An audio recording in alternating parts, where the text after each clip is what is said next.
Hello दोस्तों, आपका स्वागत है एक्टर स्टूडियो में। दोस्तों, आज हम बात करेंगे यूपी ट्रिपल एससी वीडियो का जो री एग्ज़ाम होने वाला है, उसके लिए विलोम शब्द, पर्यायवाची, वर्तनी, मुहावरे और तत्सम तद्भव, ये 5-5 हम लोग डेली बेसिस पे देखेंगे।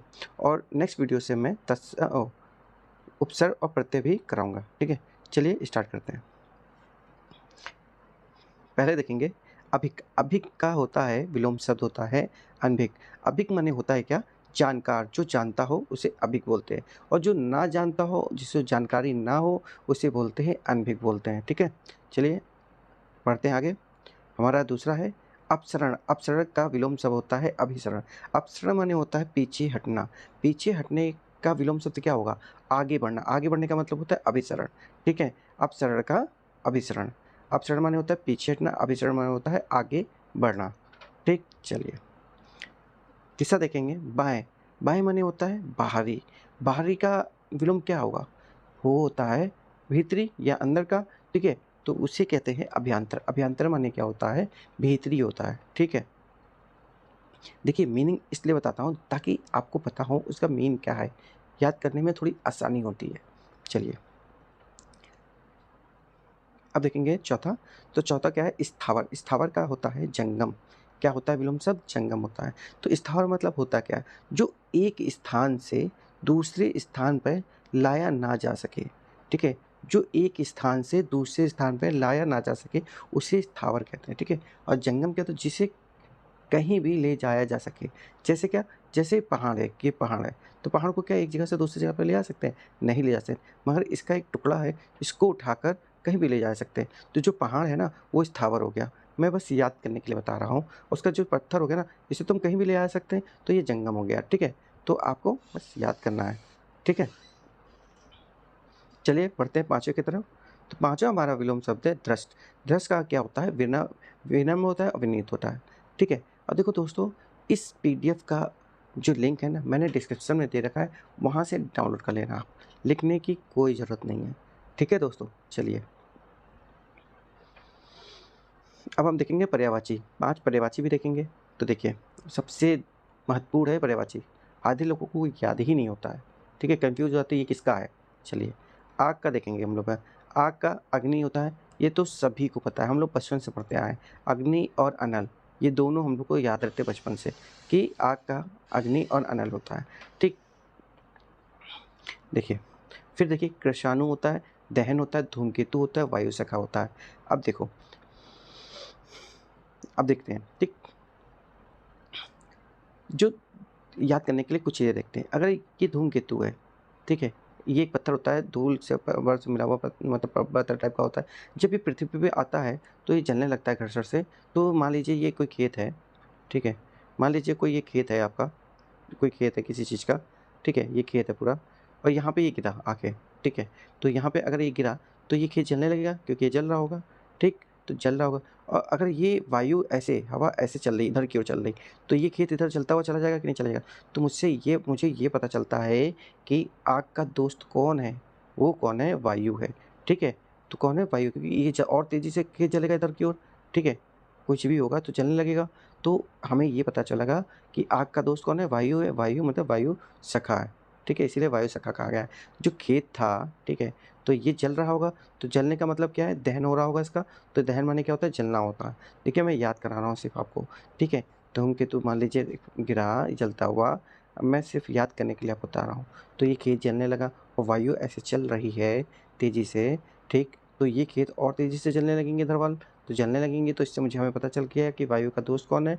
अग्नि का दोस्त कौन है? तो वायु है, ठीक है? इसीलिए इसको वायु सखा भी बोला जाता है अग्नि को। तो ये इसका दहन होने लगेगा, जो भी जिस चीज़ का भी खेत होगा, गेहूँ, चावल, गेहूँ का, धान का, जिसका भी होगा, तो उसका दहन मतलब जलने लगेगा, दहन होने लगेगा, ठीक है? और देखिए बच गया क्या? ठीक है?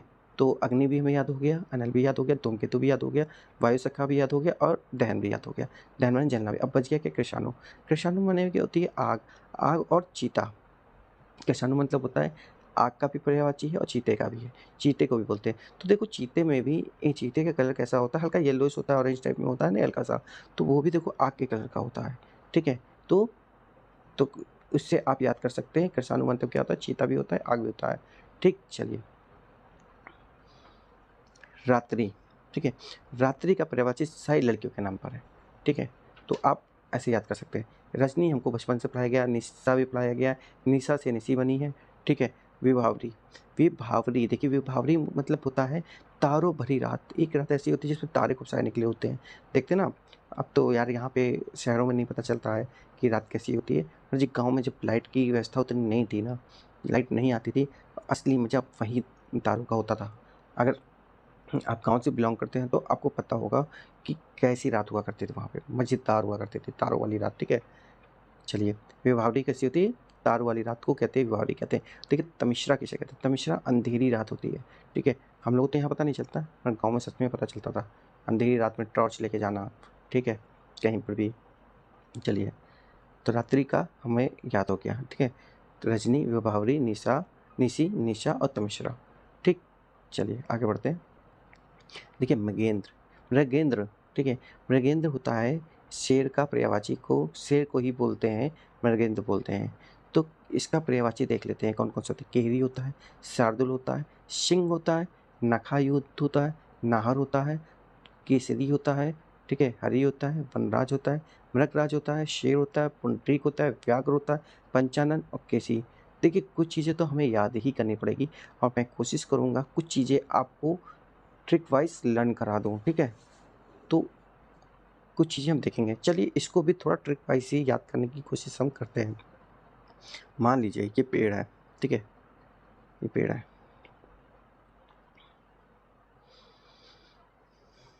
ये पेड़ खूब सारे हैं तो पेड़ों को क्या बोलते हैं? जंगल बोलते हैं, जंगल को वन बोलते हैं, ठीक है। तो ये वन जो होगा, पहले बात बताइए किस कलर का होगा वन? वन होगा हरे कलर का होगा। तो हरे से हमें एक चीज़ याद रखना है कि ये हरी का पर्यायवाची, देखो ये हरी लिखा हुआ है, ठीक है। तो हरी भी बोलते हैं इसे, ठीक है। और मान लीजिए अभी हम बताएंगे ये सारी चीज़ें। ये वन किस कलर का होगा? हरे कलर का होगा, ठीक है। हरे रंग का होगा कि नहीं होगा? इसमें इस वन का राजा, वन के राजा को क्या बोला जाता है? तो बोला जाता है शेर या सिंह बोला जाता है, ठीक है। तो वो उसे क्या बोलेंगे? वनराज बोलेंगे, ठीक है। वन का पर राज करने वाला कौन होगा? वनराज हो गया, ठीक। चलिए और देखते हैं। मृग माने क्या होता है? हिरन होती है, मृग माने हिरन होती है। मान लीजिए यहाँ पे कोई हिरन है, ठीक है, कोई हिरन है।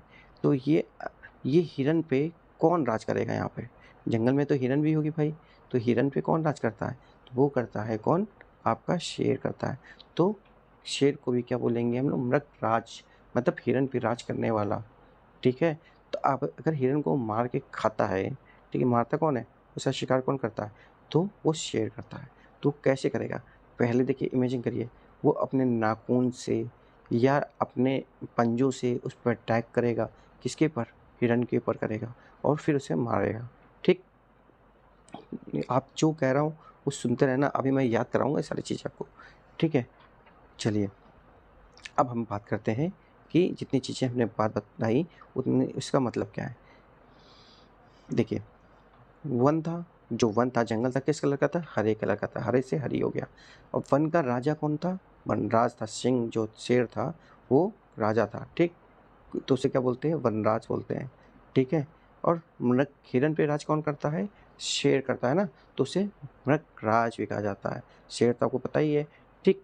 और वो कैसे युद्ध, मतलब मान लीजिए वो हिरन को मारेगा तो कैसे करेगा? नाखून से युद्ध करेगा, इसीलिए इसे नखा युद्ध भी बोला जाता है। फिर पंजे से करेगा, पंजा, इसे पंजा नन भी बोला जाता है, ठीक है। इतनी चीज़ याद हो गई। सिंह आपको याद ही होगा। और देखिए जो शेर होता है ना, उसके गर्दन पे बाल होते हैं, केस होते हैं, तो उसे केसी भी शेरे बोला जाता है, ठीक। अब देखिए कुछ चीज़ें आपको तो याद करनी पड़ेगी, ठीक। कुछ चीज़ें याद रखनी पड़ेगी। पुंडरीक, व्याघ्र, शार्दुल, ठीक है, शार्दुल, केसरी, नाहर और केहरी, ये कुछ चीज़ें आपको याद करनी पड़ेंगी। बाकी मैंने याद करा दिया, ठीक है। और जो चीज़ें मैंने बताई है ना, याद कराइए ट्रिक माध्यम से, तो वही ज़्यादातर पूछी जाती है। अब चलिए हम चौथे अपने पर्यायवाची की तरफ बढ़ेंगे। तो किरण देख लेते हैं। किरण का क्या होता है? मरीचि, दीप्ति, मयूख, रश्मि, कर, अंशु, ठीक है। इनके ये पर्यायवाची हैं, ठीक है। मरीचि, दीप्ति, मयूख, रश्मि। अब देखो रश्मि क्या होता है? रश्मि का मतलब क्या होता है? सूरज की जो पहली किरण होती है ना, उसे रश्मि कहा जाता है, इसीलिए ये किरण की क्या है? पर्यायवाची है, रश्मि समझ में आया? किसे कहते हैं? सूरज की जो पहली किरण होती है उसे रश्मि कहते हैं। कर क्या होता है? देखो, कर माने टैक्स भी होता है, ठीक है? वो टैक्स नहीं वाला है कर वाला, ठीक है? यहाँ कर माने सूर्य या चंद्रमा की किरण होती है। जो सूर्य या चंद्रमा की किरण आ रही होती है ना, वही बोलते हैं, उसको कर बोलते हैं। अंशु किसे बोलते हैं? देखो, ये भी किरण का एक पर्यायवाची है। तो देखो, धूप की जो किरण होती है ना, उसे अंशु बोला जाता है, ठीक? आपको ये याद रखना है। चलिए, सरिता, जो देखिए नदी का छोटा रूप होता है ना, उसे सरिता बोला जाता है, ठीक है? तो सरिता का पर्यायवाची तो आपको याद ही होगा। क्या वो है इसका? निम्ना, तटिनी, तरंगिणी, ठीक है? निम्नगा और अपगा, ठीक है? ये सरिता का पर्यायवाची होता है। कुछ चीज़ें तो आपको याद ही करनी पड़ेगी, कुछ चीज़ें मैं बता दूँगा आपको, ठीक है? अब मुहावरे देख लेते हैं, ठीक है? आग उगलना क्या मतलब होता है? क्रोध में कठोर वचन बोलना। क्या होता है? क्रोध में कठोर वचन बोलना, ठीक? उल्टी माला फेरना तो होता है अनिष्ट की कामना करना, मतलब अशुभ होता है। अनिष्ट माने क्या होता है? अशुभ होता है। अशुभ की कामना करना, ठीक? देखो, नाक रगड़ना तो इसका क्या होता है? खुशामद करना। खुशामद का मतलब क्या होता है? झूठी प्रशंसा या चापलूसी करना होता है, नाक रगड़ने का मतलब होता है, ठीक है? चलिए, हवा लगना, प्रभाव पड़ना, मतलब कहते हैं ना इसको इसको तो हवा लग गई है, मतलब इसके ऊपर प्रभाव पड़ गया है सही में, ये बोला जाता है, ठीक? अब तो देखो, एक तो करेला, दूजे नीम चढ़ा, इसका मतलब क्या होता है? एक के साथ दूसरा जो दोष होता है, एक के साथ दूसरा दोष, ठीक है? इसके मतलब समझ में नहीं आया। एक तो करेला है, दूजा नीम चढ़ा, ठीक है? करेला कड़वा होता है भैया, और फिर नीम भी कड़वा होता है, ठीक है? तो करेले के साथ में नीम भी चढ़ा हुआ है, तो दोनों चीज़ कड़वे हो गए, इसीलिए एक के साथ दूसरा दोष हो गया, ठीक? चलिए, तद्भव एवं तत्सम हम देखेंगे, ये तद्भव रूप है और ये तत्सम रूप है, ठीक है? देखिए, तद्भव क्या होता है? जो हम लोग हिंदी में बोलते हैं, हिंदी मतलब हम लोग आमचार में बोलते हैं, वो तद्भव हो गया। देखिए, हम ज़्यादा डिटेल में नहीं जा रहे हैं इन सब चीज़ों में कि तद्भव किसे कहते हैं, इसकी परिभाषा वैसा, हम आपको सिंपल लैंग्वेज में बता रहे हैं। जो हम लोग भाषा में हम लोग बात करते हैं, चीज़ें बोलते हैं, वो तद्भव कहलाती है। और तत्सम क्या होता है? संस्कृत भाषा में जो यूज़ होता है, वो तत्सम होता है। जैसे हाथ हम लोग यूज़ करते हैं, आम बोलचाल में हम लोग बात करते हैं, हाथ अपना हाथ मिलाओ या ठीक है, हाथ से उठा के दो। तो हाथ जो हो गया ना, हाथ को जो हाथ का तत्सम हो गया, क्या हो गया? हस्त हो गया, ठीक है? हस्त को बोलते हैं, हस्त क्या हो गया? तत्सम हो गया, ठीक है? हाथ का। कपड़ा, कपड़ा का क्या हो गया? करपट हो गया, ठीक है? तत्सम रूप इसका क्या हुआ? इसका तत्सम रूप है करपट होता है, ठीक है? पत्ता, पत्ते का देखिए तत्सम क्या होता है? पत्र होता है। ये सारी चीज़ें आपको याद करनी है। अगर यकीन मानिए आपने नहीं याद किया तो पेपर निकलना बहुत मुश्किल है। आप हमसे पढ़ो या कहीं और पढ़ो या खुद से याद करो, याद तो करना ही करना है। नहीं करोगे काम नहीं बनेगा, ठीक है? आपको करना ही करना है। चलो, अंधेरा, अंधेरा का क्या होता है? अंधकार बोलते हैं। गधा का क्या होता है? गर्भत बोलते हैं। बहुत इंपॉर्टेंट है, ठीक है? कपड़ा और करपट और गधा, गर्भत ये बहुत पूछा जाता है, तो ये आपको पता होना चाहिए। संस्कृत में इसे बोला जाता है गर्भत और हम लोग आमचार में गधा। कहते हैं गधा होगा, तो ऐसे बोलते नहीं हम लोग, तो आप बोल सकते हो गर्भत होगा, ठीक है? चलिए, ये तो बात की बात है। अब देख लेते हैं वर्तनी, वर्तनी भी पूछी जाती है ना, तो वर्तनी भी हम देख लेंगे और कल से उपसर्ग और प्रत्यय भी हम वो भी देखेंगे, ठीक? चलिए, सन्यासी, देखो ये क्या हो गई? ये अशुद्ध वर्ड है और ये शुद्ध है, ठीक है? चलिए, सन्यासी में देखिए एक बिंदी लगती है, ठीक है? सन्यासी में भी एक बिंदी लगती है, तब इसका रूप सही माना जाता है। चलिए, आशीर्वाद, देखिए आशीर्वाद ऐसे लिखा आएगा तो ये गलत है, इससे त्रुटि है। छोटी की मात्रा ना होके बड़ी की मात्रा होती है आशीर्वाद में, ये आप ध्यान रखना है। ये देखिए, अंताक्षरी, अंताक्षरी नहीं होता है, अंत्याक्षरी होता है, ठीक है? आप ये ध्यान रखना। ये देखिए सबसे ज़्यादा पूछा जाता है। कवि का स्त्रीलिंग पूछते हैं, ठीक है? कवियत्री, कवियत्री नहीं होता है, कवयित्री होता है, ठीक है? और ये देखिए पूज्यनीय, ये पूजनीय गलत लिखा हुआ है, पूजनीय होता है, ठीक है? तो आपको ये सारी चीज़ें भी ध्यान रखनी है, वर्तनी भी ध्यान रखनी है। इन सबसे क्वेश्चन आएगा, अच्छे लेवल का आएगा और याद करना बहुत ज़रूरी है। दोस्तों, मिलते हैं नेक्स्ट वीडियो में। नमस्कार। आपको अगर वीडियो अच्छी लगी हो तो लाइक ज़रूर करना। और दोस्तों देखो, इस पीडीएफ का लिंक हमने डिस्क्रिप्शन में दे रखा है, वहाँ से आप डाउनलोड कर लेना। और जो जॉब करते हैं उनके लिए तो बहुत ही ज़्यादा इम्पोर्टेंट है, ठीक है? नमस्कार दोस्तों।